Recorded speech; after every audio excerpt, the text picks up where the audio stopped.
Hello, Assalamu alaikum, everybody. Hope you're all safe, sound, and healthy. And I think this is a good time to remind everybody or to tell those some of my new audience to refer back to some of my very older podcasts from within these last 2 years, especially, in which you would note how I've talked repeatedly about recolonization, about the fact that America has been delegated this mission in which it has to work on behalf of Britain as Britain steps back into the shadows, where America and Israel are its right and left hand men, which I've actually said in my most recent podcast as well, and how I've repeatedly talked about how people have been actively, especially the American government, the CIA, their intelligence outfits, European intelligence outfits in general, have been working very hard to create disinformation and to mark real information,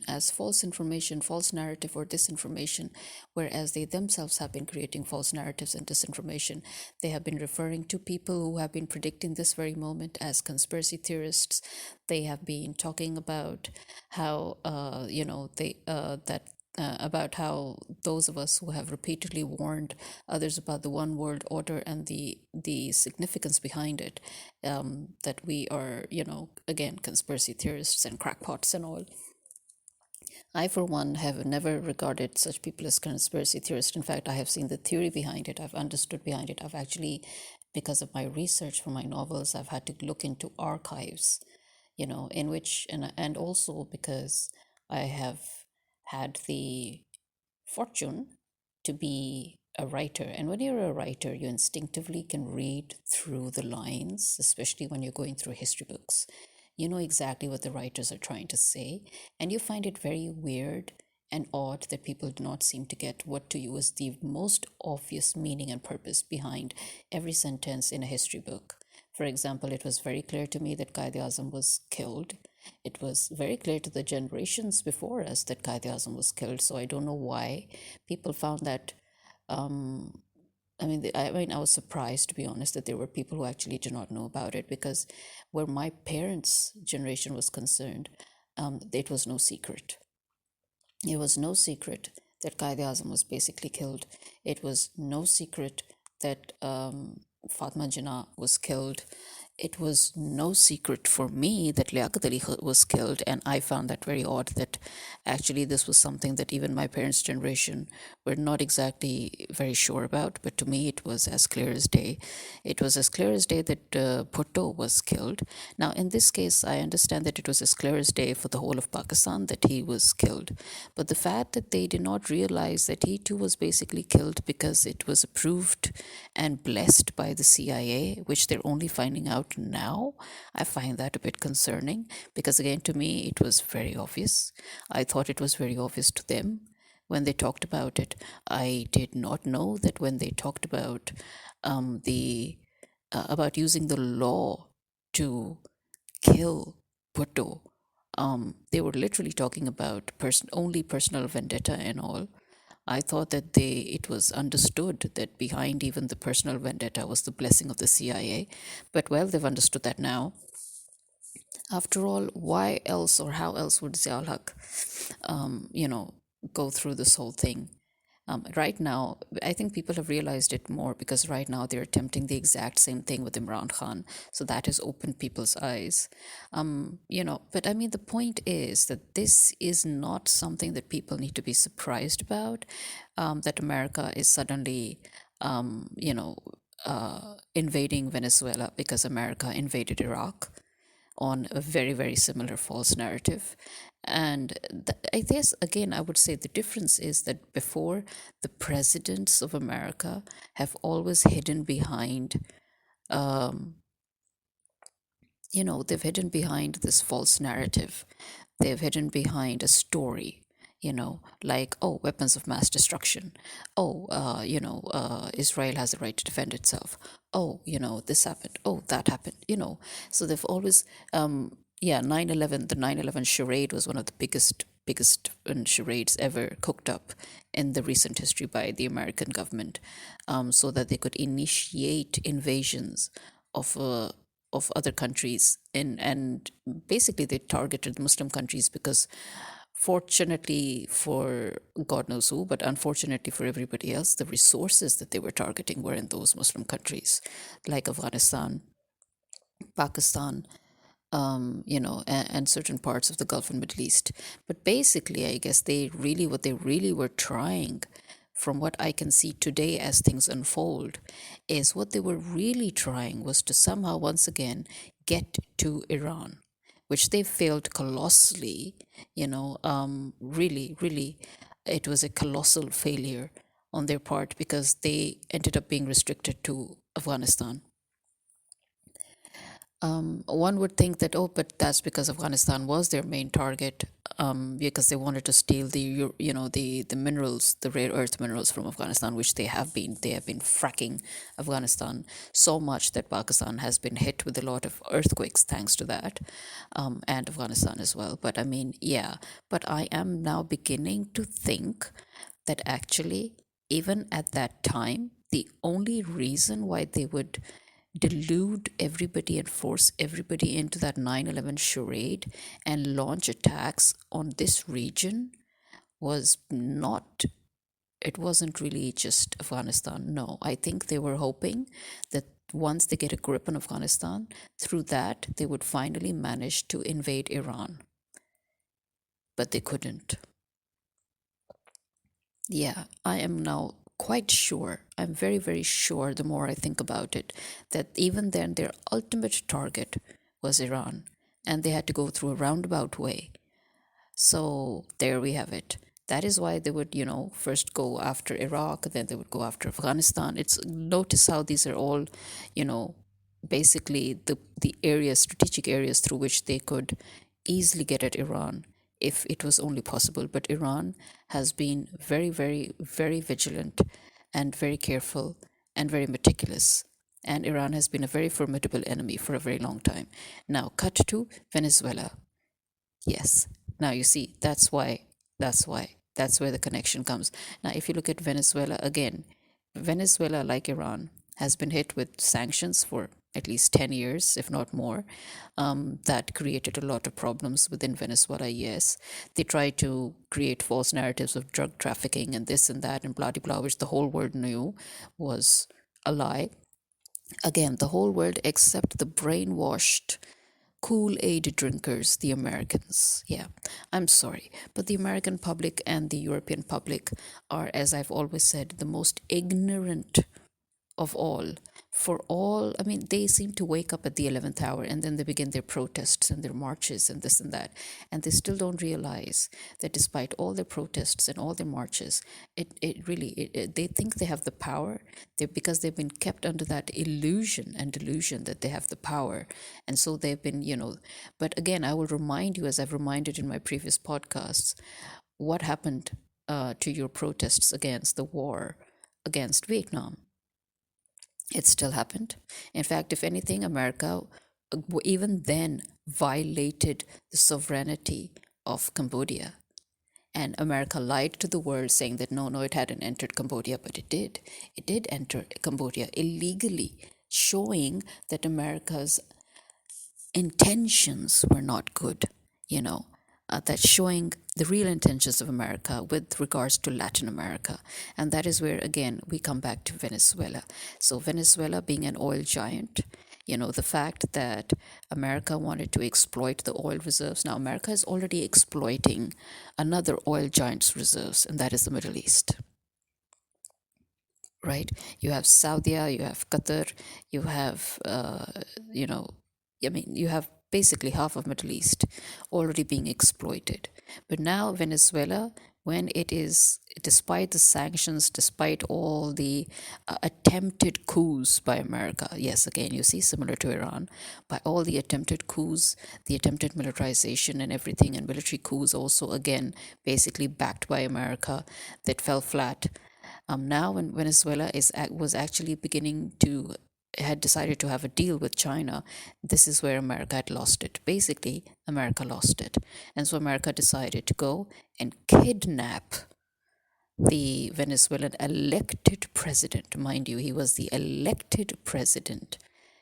So he is kidnapped. His wife is also kidnapped. Again, look, remember Remember how when they imprisoned Imran Khan and Imran Khan's wife, how we talked about, how I talked about, nobody else, but how I talked about the Zionist hand here, the Zionist training, the American hand. And so you see, America has done the exact same thing because America is the one that told our army to do this. Our army has been listening to the orders of the Zionist lobby. Our army has been working for the Zionist lobby. I'm sorry, but yes, it is the army. Don't try to separate the army leader from the army because you've said it yourself. It's a hierarchy, it's an organization. They are listening to their chief, so it's the army. So, similarly, now the Venezuelan president has been kidnapped. His wife is also kidnapped. One would wonder why.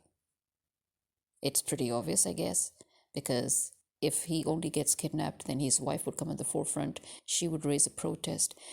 In fact, kidnapping her just made things worse. If America thought they were putting things under control, it just made things worse because now the Venezuelan people are protesting and they're saying, we want our president back. For clarity on false narratives, by the way, I would refer to, for those who listen to English, I think you should basically listen to Katie Halper because I think the fact that she actually interviews a Venezuelan journalist who is called Adriana Chavez, and the fact that Adriana Chavez talks in great detail about what happened in Venezuela, why it happened, what comes next, you know, how she talks about the sanctions, she talks about the protests now that they have begun on the streets, wanting their president back. The fact that she's talked about how how the ambassador actually had an emergency meeting in the UN in which he had mentioned in front of all the countries that America was planning to invade Venezuela. Talk about him, how, I mean, seriously, talk about Venezuela having an emergency meeting in the UN and telling the countries that America is planning such a feat. And then the countries, you know, what can the countries do? Again, you know, that highlights once again the fact that this is also something I've talked about in some of my previous podcasts, if you could care to listen to them, those of you who haven't, when I talked about how the UN was basically another farce. The United Nations was a farce. It was concocted by the British, the Americans, the French. You know, they basically, after the World War, when they were losing badly, basically they were losing their grip, they had to let go of their colonies, they had to let go of all the resources that they were blatantly stealing. So they wanted to maintain control over these colonies. One of their major colonies of the Britain was America, so America was already well under British domain and British control, as I said. So basically now what they needed was a platform in which they could have all these countries still within their grip and their control. And that is why they had the veto power, and that is why they had all that jazz coming up. But at the end of the day, that there's Security Council, this and that. But no, at the end of the day, the United Nations' sole purpose was for these countries to maintain control over their former colonies in ways that could make it easier for them to access these countries until the time came for them to once again redominate or recolonize these countries. And this is why, through the UN, they have maintained control, exploitation, and manipulation of governing bodies of other countries. And in other cases, they have exploited or maintained exploitation in the form of mutual benefits, where seemingly you're having mutual benefits, but the mutual benefits are only for the parties alone, but not for the countries. So, again, a very perfect example is Pakistan, how the government of Pakistan has always been formulated in accordance to the British needs, the British interests, the British wants. I mean, the fact that, listen, right now, Britain, despite the fact that Britain has given asylum to the largest number of asylum seekers that Britain has had this year, the past year alone, was from Pakistan. And the fact that Britain has been quietly giving them asylum, as in, despite the strict laws, and despite the emphasis on the new laws of the British government to not take in more foreigners, but the fact that they are actually stamping, you know, affirmation on asylum for Pakistanis, and then very, very easily allowing the Pakistani government to come there, or the Pakistani military, in other words, to come there and exploit those asylum seekers. Now, you have, for example, Adil Raja, and you have Barrister Shahzad Akbar, two very good examples of how, despite the fact that they are now British citizens, and so by law they should be protected by the British government, they are also Pakistani dissidents, and so again by law, according to the British law and according to the whole British policy, they're supposed to be protected by the British government, and yet both of them get attacked, and Shahzad Akbar gets attacked twice within a week, and the British government doesn't know what to do. Their police is helpless. Is that even possible? Is that even possible? And they can't even get the guy, or actually they don't want to get the guy because the guy is probably one of their own, so they decide to get a patsy, just to make everybody feel that, oh yeah, they've done their job. And then, hey presto, today, or should I say yesterday, actually, because technically a new day has started. So yesterday, you suddenly listen to Shabazz Gill's vlog, and then what's the first news that he tells you is that a fire broke out in Mueid Pirzada's home in America. In America, again, please try to understand here. It may look like a very far off connection, but there is a very straight connection right here. So you have England allowing or in fact, most probably working with the Pakistani government to render Pakistani dissidents in their own soil unsafe. And then on the other side, you have America working again with our military or our government, allowing them to just prance in and do their deeds in American soil. And that's okay. And why is it okay? Because it's not the Americans at the end of the day. It's not white Caucasian Americans that are being disturbed. So America's government, as far as they're concerned, they don't care about the protection of non-white American citizens or asylum seekers. Yeah, they don't care, right? And similarly, America is too busy right now with Venezuela, and obviously, Pakistani government is going to be backing American policy on that, despite the fact that the whole world right now is clamoring for justice, because this is, as I said, the difference between the previous presidents, the previous American presidents, and the current American president is the previous ones were always hiding behind a narrative. Whereas Trump, the one thing about Trump is, which I've always said, you need to understand, he cannot be bothered. He will tell you as it is. So even though he tried to maintain that policy, he was like, within that whole speech, he was like, oh, damn it, let me just tell the truth. Yeah, we kidnapped the president because he was not listening to us. And we want control over Venezuelan oil, so we have invaded the country. Simple as. Yeah, he just said it as it was. That's the good thing about Trump. He's not going to hide behind narratives like the previous presidents. He's not going to whitewash it for you. He's going to tell you as it is. So that's a good thing. That is a very good thing for the whole world, because it exposes the American agenda. It exposes the American policy. It exposes the American establishment, the works, the whole purpose behind it, the mechanics of it all, which is something that we've been talking about before, but everybody seemed to say, oh, no, you don't know what you're talking. But now, yeah, you see, now Trump himself is exposing the whole policy, the whole agenda. So if you're not going to go and say that Trump is crazy or he's insane or he doesn't know what he's talking about, then you're crazy, I'm sorry, and you're insane and you don't know what you're talking about, because he is literally telling you as it is. He's not embellishing it for you.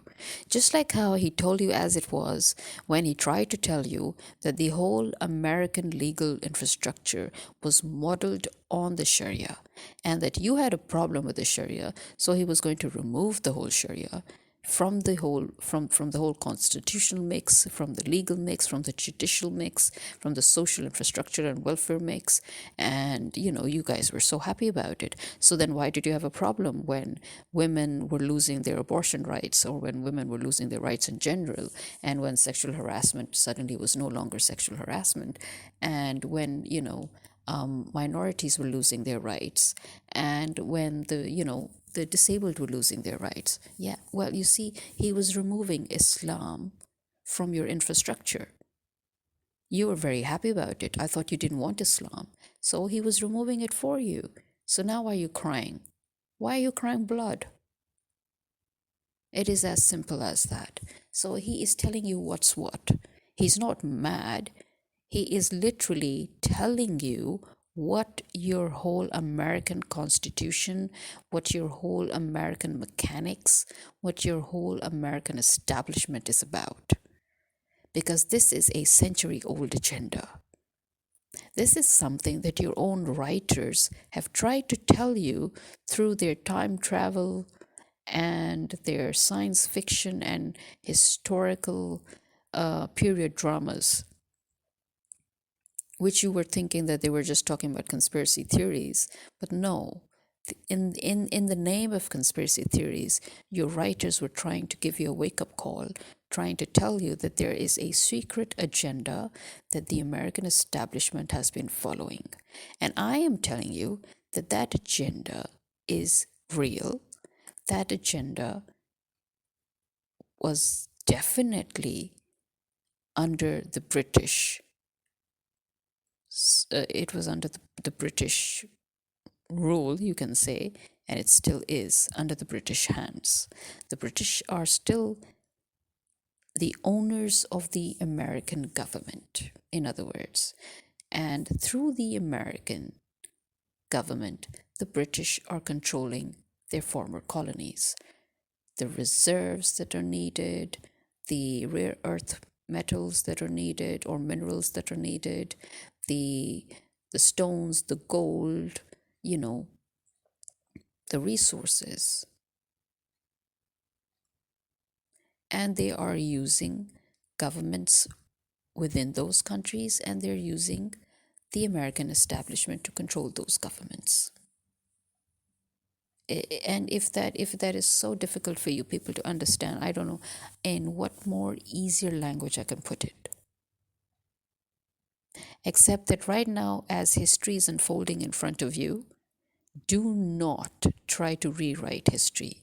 Do not try to pretend that it's not happening, especially when it's happening now very openly, very blatantly, very shamelessly in front of you, where once again it is being proved to you that the American government, the Israeli government, the British government, the Italian, French governments, the European governments in general, at least half of them, they are the villains of the story.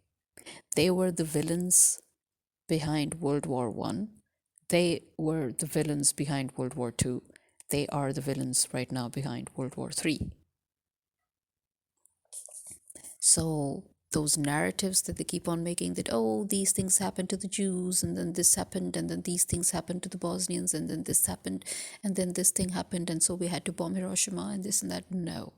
This that is happening right in front of you, if anything, should open your eyes and wake you up to facts. And the facts are that even before, it was your own governments that were responsible for the world wars. And now it is again your own government that is creating chaos in the world deliberately. Your own governments are warmongers. And they are warmongering right now because they want to steal from the rest of the world. Your own governments are the ones behind genocide. Your own governments are the ones behind the wars. Your own governments are behind the famines. Your own governments are behind the terrorism. Your own governments are behind every single thing, including drug trafficking, including child trafficking. I don't want to say the other word, but you can understand why when I'm saying child trafficking, including human trafficking, okay? It's your governments. It's your own governments. It's your own intelligence agencies, your own outfits that are responsible for everything that they are blaming other countries for, and using that as an excuse to invade those countries, basically to shut you people up. As I've again said that in a much nicer way in my previous podcasts, that this is how they managed to manipulate the masses to be on their side, like 9/11. The whole 9/11 caboodle, the whole charade, was pulled off so that you people should shut up and sit down and let them invade the different countries that they wanted to invade, and let them go through Afghanistan, go through Iraq, manipulate Pakistan, manipulate Algeria, Morocco in the mix. Yes, because the French needed to continue stealing resources from there. And again, using this region, the Middle East region, so that they could once again grab at Iran, which again they failed colossally, as I said. They utterly and truly failed.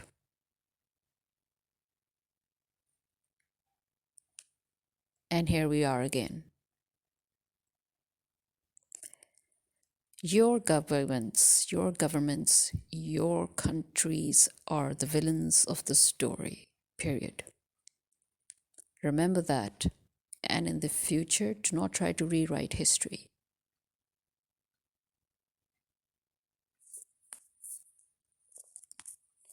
This is me signing out. Khuda Hafiz.